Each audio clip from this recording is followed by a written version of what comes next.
Bonjour à tous, on se retrouve pour le quintet de jeudi soir direction l'hippodrome de Clairefontaine-Deauville. J'espère que tout le monde va bien, très heureux de vous accueillir comme chaque jour sur la chaîne YouTube. Le prix Guillaume d'Ornano est à l'étude. Quintet qui va se disputer en Réunion 1 course 7, départ 20h15. Terrain très souple annoncé par France Gallo, 4.1, 3600 mètres et 16 partants. Quintet une fois de plus très ouvert. On va suivre les résultats donc de la journée de lundi. Donc hier, dans le quintet, on est premier, deuxième, quatrième, cinquième. Le course-par-course de Cannes-sur-Mer, il y a eu du bon et du moins bon. Par contre, on tape 3 couplets ordre dans la réunion allant de 8 contre 1 à 22 contre 1. Donc ça, c'est bien. Le cheval du jour s'impose, le repéré numéro 1 s'impose. Et on a un joli trio ordre en 3 chevaux à 65 contre 1. Donc ça c'est pas mal. Et la base gagnante deuxième, pas très heureuse dans la ligne droite. Alors c'est parti pour la sélection.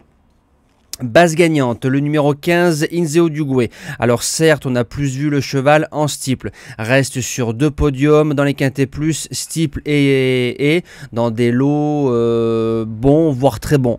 Maintenant, c'est un cheval qui va devant, a déjà réussi tracé coulant, aura l'avantage par rapport au poids vis-à-vis de certains concurrents qui retrouvent dans ce quintet-là lors de sa dernière sortie.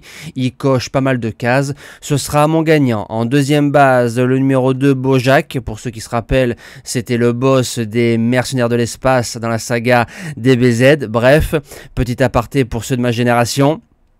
N'a couru que 17 courses en 5 ans, donc le cheval il est encore tout frais, a couru l'Isted, s'intercalant entre le philosophe et un star de rêve, il sait tout faire, je serais déçu de ne pas le voir dans les 3. Pour les chances, le numéro 10, Tonnerre du Temps, 3600 mètres c'est sa distance, récemment deuxième d'un quintet plus à Auteuil, a gagné à Dieppe, donc tracé coulant, il n'y a pas de problème, avait l'avantage de 6 kg par rapport à Bojack, là il n'y aura plus que 3,5 kg, et comme il y a eu un bot à botte, entre guillemets, je mets Bojack devant Tonnerre du Temps. En quatrième position, le numéro 8, Alit, qui a gagné le quintet de référence avec un bon parcours et une bonne monte de Dylan Ubeda. Alors c'est vrai, il y a la pénalité sur le dos, mais comme on dit souvent, la forme prime la classe. En cinquième position, le numéro 16, Adexa des Obos, à le niveau, parce que la jument a gagné quintet plus steeple. En 33 courses, la jument n'est que sortie 3 fois de l'argent, donc ça c'est plutôt pas mal. Maintenant c'est une jument qui attend. 3600 mètres, Clairefontaine, attentiste, parfois on laisse des regrets, donc je la vois plus pour être 4e ou 5e. En 6e position, le tenant du titre, le numéro 4, Maguerti.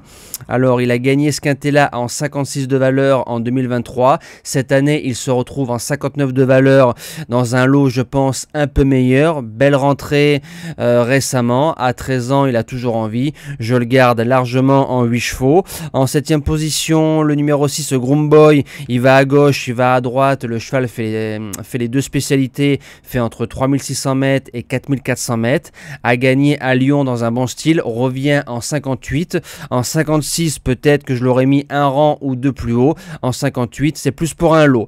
Et je termine avec le numéro 7, Golden Park, un échec dans ce quintet là en 2023, maintenant a réussi quintet cette saison à Cannes-sur-Mer, connaît les tracés coulants et ses 2 courses à Lyon et à Clairefontaine sont plutôt bonnes. Voilà, pour venir gratter une place de 4e, 5e avec un bon parcours, c'est possible. Moi je vous dis à demain pour le quintet de Cabourg, normalement ce sera le prix Henri Ballière. Passez encore une belle semaine et merci à tous.